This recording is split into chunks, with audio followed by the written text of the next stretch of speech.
Bonjour à tous, je vous invite à vous abonner à cette chaîne, à aimer, à partager, à commenter ces vidéos, c'est très important. C'est une manière de nous soutenir. Merci à vous tous. Oui, je fais un don à la Fondation pour l'école. Un enseignement de qualité est possible. La Fondation pour l'école reconnue d'utilité publique agit pour le renouveau éducatif au service des familles. Grâce à vous, nous soutenons la création et le développement des écoles indépendantes. Nous aidons au quotidien les acteurs de la liberté scolaire. Faites un don sur fondationpourlécole.org. Bonjour Louis Rigaudière. Bonjour Corentin et Valentin. Et les auditeurs. Et les auditeurs, et pardon. Franck Et voilà, et j'oublie Adèle. toujours quelqu'un, c'est terrible. Bonjour à toute l'équipe. Voilà. Bonjour à tous. Bonjour à tous, voilà. Alors, 1 an après la réélection de Macron, les Français n'ont visiblement pas été apaisés par le président de la République et la colère est même montée d'un cran. Et oui Corentin, nous sommes aujourd'hui au 8e jour d'apaisement que notre cher guide suprême Emmanuel Macron a inauguré lors de son allocution présidentielle qui avait pour but de justement apaiser les tensions après le passage en force de sa réforme des retraites. Souvenez-vous, c'était il y a une semaine. Nous avons devant nous 100 jours d'apaisement, d'unité, d'ambition et d'action au service de la France. C'est notre devoir. Et je vous fais confiance, je nous fais confiance pour y arriver. Vive la République et vive la France. Alors après ces belles paroles, autant dire qu'attendre encore 92 jours dans une ambiance pareille risque d'être très long.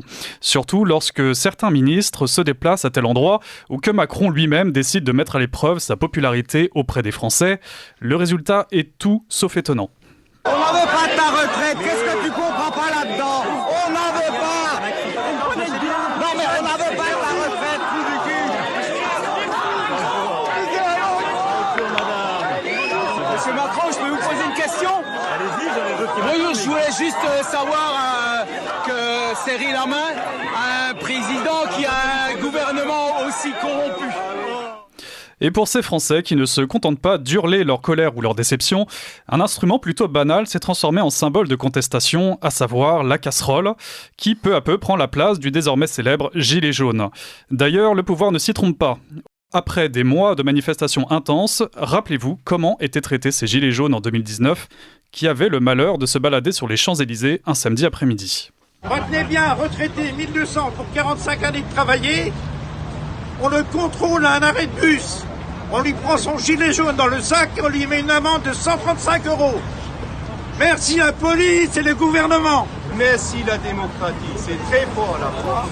Et donc, après les résultats probants de cette répression pour le moins contestable, pourquoi ne pas l'appliquer non pas sur des gilets jaunes, mais sur des casseroles? Alors cela vous semblerait totalement absurde, et vous auriez raison. Mais sachez que vous pourrez toujours compter sur la Macronie pour tordre l'état de droit et traquer ces gens qui osent défier l'autorité du président à coups d'ustensiles de cuisine, y compris en ce qui concerne les casseroles. Ah, il y a des casseroles là. Oui, deux casseroles. Il faudra les enlever, madame. Non, pourquoi vous enlever des casseroles, s'il vous plaît? On est sur une raison pectorale. Sur est-ce que je pourrais lire un document, s'il vous plaît, un arrêt? Et madame, la casserole. Non, je vous ai demandé un papier. Donc... Ben on a l'arrêté préfectoral. Je vais le lire. Ben vous allez le lire, vous mettez-vous là. Et à quel moment on n'a pas le droit de prendre une casserole en fait? Putain, mais c'est dingue quoi. Par arrêté préfectoral, il est interdit d'avoir une casserole. Alors bien sûr, cette stratégie que l'on commence à connaître par cœur va sans doute dissuader quelques manifestants d'embarquer dans son sac un instrument susceptible de provoquer la colère de Macron, mais n'aura strictement aucun effet sur la colère sociale qui bout depuis 6 ans, à tel point qu'il devient difficile pour les journalistes de filtrer certains témoignages de plus en plus inquiétants, à l'encontre notamment du président de la République. À l'image de cette dame d'allure plutôt bourgeoise qui ne supporte plus d'entendre ne serait-ce qu'un simple mot de Macron. Je vais vous lire ce que vient de déclarer Emmanuel Macron. Ah, je veux rien savoir de ce que déclare Emmanuel Macron. Plus personne n'en a rien à foutre de ce que dit Emmanuel Macron. Il a un rapport au langage complètement psychotique. Ce type ne croit pas un mot de ce qu'il prononce. Il est fou, ça m'intéresse pas. Rien dire ou faire pour... Non, c'est beaucoup trop tard. Ça fait trop longtemps qu'il pratique une rhétorique absolument déconnectée de la réalité.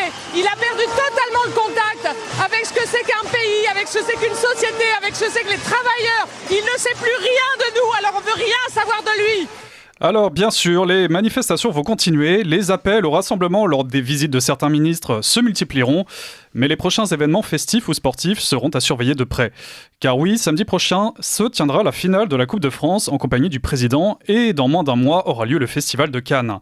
Je vous épargne les centaines de posts sur les réseaux sociaux appelant à gâcher la fête, mais ce qui est sûr, c'est que les autorités préparent ces dates avec une très grande appréhension. Affaire à suivre donc. Et on la suivra avec vous, Louis Rigaudière. Merci pour cette chronique. Merci Corentin.